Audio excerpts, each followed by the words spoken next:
So సూర్య అయితే ఇంకా అసలు చెప్పక్కర్లేదు. దట్ లైవ్లీ ఉప్పెన లాగా అనిపిస్తారు అలా స్క్రీన్ పైకి రాగానే. That expressive and intense. అంటే మామూలుగా love at first sight scenes మనం చాలా సినిమాల్లో చూసుంటాం, కానీ బస్సులో ఈయన లావణ్య గారిని చూసిన ఒక దట్ ఇంటెన్స్ లవ్ అనేది ఇట్స్ బియాండ్ వర్డ్స్ అన్నమాట. అసలు ఆ ఎక్స్ప్రెషన్ మీకు హను గారు ఎలా కన్వే చేశారు అండ్ దాన్ని మీరు ఎలాగ చేశారు అనేది నాకు తెలుసు. ఆఫీస్ దగ్గర ఒక ట్రాన్స్ఫార్మర్ ఉంది, గేట్ బయట రాగానే ఒక పెద్ద ఎలక్ట్రిక్ ట్రాన్స్ఫార్మర్ అనమాట. అక్కడ బోర్డు ఉంది, లైక్ ఆల్మోస్ట్ 11,000 volts కరెంట్ అని. అమ్మాయిని చూస్తే 11,000 volts కరెంట్ కొట్టాలన్నారు. ఎలా కొడుతుంది, ఏం చేయాలి తెలియదు. పిచ్చోళ్ళ బస్సులు తిరిగా, అక్కడ వర్కౌట్ అవ్వలేదు, తెలీదు. ద వే హీ ఎక్స్ప్లెయిన్డ్ ఆ క్యారెక్టర్ని, లైక్ ఆ సీన్ని. ఇప్పుడు ఆ ట్రాన్స్ఫార్మర్ పేలితే ఫైరే వస్తుంది, అది డిస్ట్రక్షన్ మోడే కదా, దానికి రివర్స్లో అది లవ్లో చూడాలి. చాలా పిచ్చి పిచ్చిగా అన్ని రకాలుగా ఆలోచించా, తెలీదు చూద్దాం షూట్లో అనుకున్నా. దానికి ముందు షాట్ వచ్చేసి ఒక మెట్ల దగ్గర నుంచి పరిగెడుతూ వచ్చి ఒక రన్నింగ్ బస్ని ఎక్కాలి. సో లక్కీగా నాకేం చేశారంటే వీళ్ళు సుధీర్ ఫస్ట్ మనకు బాగా క్లోజ్ ఫ్రెండ్, మాకు ఈపీ ప్లస్ ప్రొడ్యూసర్గా తను ఫస్ట్ ఎప్పుడైతే నాకు పరిచయం అయ్యారో ఒక షూ కొనిచ్చారు, నైక్ షూస్. ఓకే, ఈయన ఏమన్నారంటే లైక్ కేబీఆర్ పార్క్ రన్ అన్నారు. నేను 8 rounds 5 rounds ఊరికే పరిగెట్టేవాడిని, తెలీదు చెప్పారు కదా అని రన్ చేస్తూనే ఉన్నా. బట్ ఆ 21 times నేను రన్ చేసింది బికాస్ నేను పరిగెడుతున్నా, కెమెరా వస్తుంది, బట్ నాతో వెనక రన్ చేసేవాళ్ళు వాళ్ళు కోపప్ చేయలేకపోతున్నారు. సో ఇంత కేయాస్లో టక్ అని చెప్పి బస్లో నెక్స్ట్ షాట్ అదని చెప్పారు. బట్ అదే ఆ ప్రాసెస్లో ఇంత జరిగింది కదా, ఆ ప్రాసెస్లో ఐ థింక్ 2 or 3 takesలో అయిపోయింది, టక్కని అయిపోయింది. రాగానే అడిగాను ఎలా, చాలా బాగా చేస్తాను అన్నారు. నిజంగానే నేను చాలా బాగా చేస్తాను చెప్పేసి వెళ్ళిపోయారు. ఏంటో దీనికోసం ఇంత ఆలోచించాను, ఏమో చేశాను, ఇదేంటి ఇలా అయిపోయింది అనుకున్నా. బట్ నిజంగా అది నాకు అలా వస్తుందని కూడా నేను ఊహించలేదు.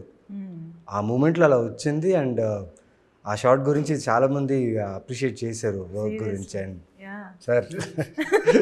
సార్ మామూలు కాదు, బికాస్ ఒక క్యారెక్టర్ని ఒక యాక్టర్కి ఎంత లోతుగా తీసుకెళ్లాలని తన దగ్గర ఇప్పటికీ ఇప్పుడు నేను ఎన్ని సినిమాలు చేసినా నా పర్ఫార్మెన్స్ గురించి, నా యాక్టింగ్ గురించి, క్యారెక్టర్ ఆర్క్ గురించి మాట్లాడుతున్నాను. It's because of him. ఎందుకంటే 1.5 సంవత్సరం నేను ఏదైతే హైదరాబాద్లో ఉన్నారో నాకు ఒక ఫ్లాట్ తీసి, పైగా నా పిచ్చి ఏంటంటే నేను అడిగే ప్రొడక్షన్లో నాకు మిథున పోస్టర్స్ కావాలి రూమ్ మొత్తం అంటే ఓకే అని వెంటనే నెక్స్ట్ డే. అంటే ఎలా చూసుకున్నారంటే ఇంకా తెలీదు, ఆ సూర్య అనే గ్లో, ఆ ఫేస్లో స్కిన్లో గ్లో ఉండాలి, ఆ బ్లడ్ రష్ ఉండాలి, నేను చూడగానే ఫిదా అయిపోవాలి, ఏదేదో అన్నారు ఆ టైంలో. The way he was explaining the character. నేను చేసిన ఒకటే మంచి పని ఏంటంటే విన్నాను, ఆయన చెప్పింది ప్రతిదీ విన్నాను. నేను వినేసి మనసులో పెట్టుకుని డౌట్లు అడగలేదు. యూజువల్లీ నేను చాలా తక్కువ డౌట్స్ అడుగుతాను, డౌట్లు అడగలేదు. బట్ తను చెప్పిందంతా అబ్జర్వ్ చేసుకొని I think that transformed as a character as Surya అనిపించింది నాకు. ఆయన ఇక్కడి నుంచి వచ్చే మాటలు ఉంటాయి కదా, అది క్లియర్గా వినాలంతే, వింటే చాలు వచ్చేస్తుంది. Communicate so well, yeah, especially characterisation గురించి. కొన్ని అసలు ఎవరు ఊహించరు, అలా ఊహించినా అలా కమ్యూనికేట్ చేయలేరు. అది హను డైలాగ్సే కాదు, ఆయన మాతో కమ్యూనికేట్ చేసేది కూడా చాలా పొయిటిక్గా కమ్యూనికేట్ చేస్తారు. ఒక జోన్లోకి తీసుకెళ్తారు, అది ఎక్స్ప్లెయిన్ చేయలేను కానీ అది ఒక జోన్లోకి తీసుకెళ్ళి షార్ట్కి వెళ్తాం.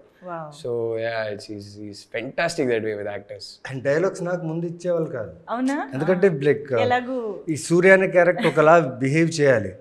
సో పక్కన తీసుకెళ్ళి అంటే వాడు ఇలా నా ఫస్ట్ షాట్ ఈ సినిమాలో ఇప్పటికి గుర్తుంది, మోండా మార్కెట్లో మిథున మీ పేరు చెప్పలేదు, that is my first shot in the film. First కెమెరాని ఫేస్ చేసిన క్యారెక్టర్ అంటే అదే. అండ్ అది ఎన్ని చాలా టేక్లు అయింది, ఏంటి అర్థం కాలేదు, తెలీదు నాకు. ఇంకా బాగా చేయాలి అంటే రెఫరెన్స్ ఏముందంటే ఆ కాలర్ వెనకేసి ఆ చిరంజీవి గారు ఆ ఫీల్ కావాలి, ఎక్కడో ఆ రెఫరెన్స్ కావాలి అన్నప్పుడు చాలా టేక్లు వెళ్ళింది. యాక్చువల్లీ సార్ని అడుగుదాం ఎందుకు అన్ని టేకులు అడిగారు అన్నదానికి. మీకు ఎక్కడ సాటిస్ఫాక్షన్ రాలేదు? నాకైతే నాకు క్లారిటీ ఉంది, నేను చెప్తా. నాకెందుకు ఫస్ట్ షాట్ నాకు ఎన్ని టేక్లు వెళ్ళాయో నాకు తెలుసు. పోస్టర్ నచ్చలేదండి మెయిన్ దాంట్లో. దానికి ఒక పర్టికులర్ పోస్టర్ అనుకున్నా, చెయ్యి ఇలా పెట్టి అది ఎక్కడో సెట్ అవ్వట్లేదు. దాని గురించి టైం పట్టింది. దట్ బాడీ లాంగ్వేజ్ పోస్చర్ అది బేసిక్ ఏంటంటే అది ఫస్ట్ షాట్ అవడం వల్ల అదే అది అక్కడ కరెక్ట్ అయిపోతే మిగతాదంతా ఈజీ అవుతుంది. అలాగే దాని తర్వాత పిలిచి చూపించారు మానిటర్లో చూడని, బాగుంది సూర్య వచ్చేసి. సూర్య వచ్చి దాని తర్వాత ఇంకోటి చేశారు. నా దగ్గర ఒక బుల్లెట్ ఉందండి, అది 1973 బుల్లెట్. అది ఆ బుల్లెట్ సినిమాలో వాడాం. ఒక ఇల్లు స్టెప్స్ ఇన్ని చిన్న చిన్న స్టెప్స్ అంతే, దాన్ని ఆ బైక్ తీసుకెళ్ళి 800 SFT ఇల్లులో ఆ బుల్లెట్ తీసుకెళ్ళి ఆ ఇంట్లో పెట్టి అక్కడ ఒక షాట్ పెట్టారు. డ్రీమ్ సీక్వెన్స్ అనమాట, సన్ మూన్ ఎర్త్ చూపించడానికి. నాకు అర్థం కాలేదు, ఏంట్రా బుల్లెట్లు ఇంట్లో బుల్లెట్ డ్రైవ్ చేయమంటున్నారు కదా, ఇదేదో క్రేజీగా ఉందనేసి నేను ఎంజాయ్ చేశాను. సార్ మీ క్రియేటివ్ థాట్స్ కి వాళ్ళే చాలా సర్ప్రైజ్ ఫీల్ అయ్యారు. సో ఇక్కడ ఈ వర్షన్ ఆఫ్ ఫస్ట్ టేక్ కూడా విందాం. నా ఫస్ట్ షాట్ ఏమో మూన్నార్లో అండి, సింపుల్ షాట్. ఏమిటోలో రీస్టార్ట్ అయినప్పుడు సాంగ్ రీస్టార్ట్ అవుతుంది కదా, సెకండ్ సారి రీస్టార్ట్ అయినప్పుడు ఒక షాట్ ఉంటుంది. మిథున కార్లో పడుకొని ఉంటుంది, నేను ఇట్లా బయట నిల్చొని నేను సిగరెట్ కాలుస్తుంటా. మిథున లేస్తుంది, నేను ఇట్లా చూసి సిగరెట్ పడేయాలి, ఇంతే. డైలాగ్ కూడా లేదు నాకు, షార్ట్ ఇంతే.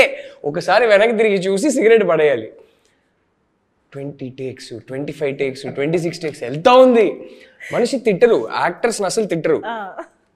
ఆయన వన్ మోర్ అంటున్నారు. ఒక పాయింట్ తర్వాత నాకు ఏం చేయాలో ఏంటో కూడా అర్థం కాల, మొత్తం అవుట్. అరే 100% నా మైండ్లో ఏం రన్ అవుతుందంటే, ఫస్ట్ డే కదా ఇవాళ ప్యాకప్ కదా నన్ను తీసేస్తారు, ఇప్పటికిప్పుడు ఇంకో రీప్లేస్మెంట్ పట్టుకుంటారు, పోయింది ఈ సినిమా, ఇంకా నువ్వు మర్చిపో, ఇది ఏదేదో రన్ అవుతుంది మైండ్లో.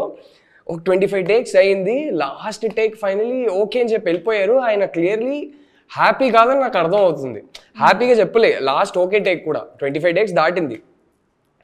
తర్వాత ఆ రోజు ప్యాకప్ వర్క్ నేను ఏం అనలే, ఇంకో 2-3 షాట్లు తీసాం మేము. తీసిన తర్వాత ప్యాకప్ తర్వాత మెల్లగా వెళ్ళి ఒక 1 లాస్ట్ ట్రై డైరెక్టర్ని కన్విన్స్ చేద్దామని చెప్పి, మీరేం అనుకోవద్దు, మీ మైండ్లో గౌతమ్ ఏదో ఒక స్పెసిఫిక్గా చూస్తున్నారు నాకు తెలుస్తుంది, అది నేను ఇంకా పట్టుకోలేకపోతున్నాను నాకు అర్థం అవుతుంది, please be little patient with me, నేను పట్టుకుంటా, జస్ట్ బీ లిటిల్ పేషెంట్ అంటే నన్ను తీసేయొద్దు అని ఇండైరెక్ట్గా చెప్తున్నా. ఆయన ఎవరితో మాట్లాడుతున్నారు కదా, ఒక్క సెకండ్ ఆగు అని చెప్పి ఆయనతో మాట్లాడేసి ఇట్లా భుజం మీద చేసుకొని తీసుకెళ్లారు. అరే నువ్వే గౌతమ్, నేను ఆల్రెడీ నీలో గౌతమ్ చూసేసా, ఓకే నువ్వు అదేం వరి కాకు.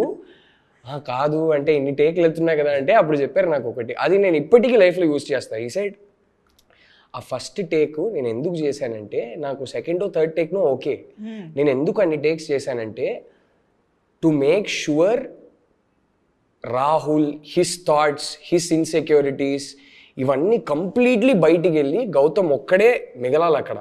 ఆ కెమెరా ముందు గౌతమ్ ఒక్కడే ఉండాలి. సో ఇది ఒక సీనియర్ ప్రేమతో చేసే ర్యాగింగ్ అనుకో. ఇన్ని టేక్లు తీస్తే you will be force to eventually lose everything else and focus only on Gautam and how I see Gautam. So ఇది బయట తీయడానికి, ఈ సిస్టంలో నుంచి అదంతా ఫ్లష్ అవుట్ చేయడానికి ఈ ప్రాసెస్. అందుకే 25 takes తీసావు, డోంట్ వరీ అన్నారు.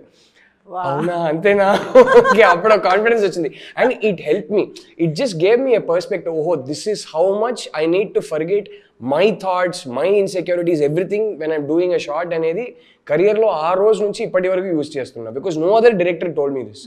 He open my mind and gave me a perspective that nobody else in my career he's done this. I don't no if I become a good actor are not, but for sure I'm a better actor because of that advice he gave me that day. Wow. So that was the reason he said we did a lot of takes. Mari Surya దాని వల్ల ఏంటో నాకు తెలియదు కానీ నాకైతే ఇదే జరిగింది. Sir ఇప్పుడు నాకు తెలిసి కొత్తగా వచ్చే వాళ్ళు ఇది ఒక పాయింట్ నోట్ చేసుకోవచ్చేమో, ఫస్ట్ షార్ట్ తీస్తున్నప్పుడు కొంచెం ఎక్కువ టేకులు చేస్తే క్యారెక్టర్ వస్తుందని ఏమన్నా. ఇప్పుడు ఒక్కొక్కరికి ఒక్కొక్క డివైస్ ఉంటుంది, కొత్త వచ్చేవాళ్ళు కొత్త వాళ్ళు నేర్పిస్తారు యాక్చువల్లీ వచ్చి. అవునా, సో క్రియేటివ్, మన ఓపెన్గా ఉండాలి అంతే. ఒక్కొక్కరికి ఒక్కొక్క డివైస్ ఉంటుంది. అవును.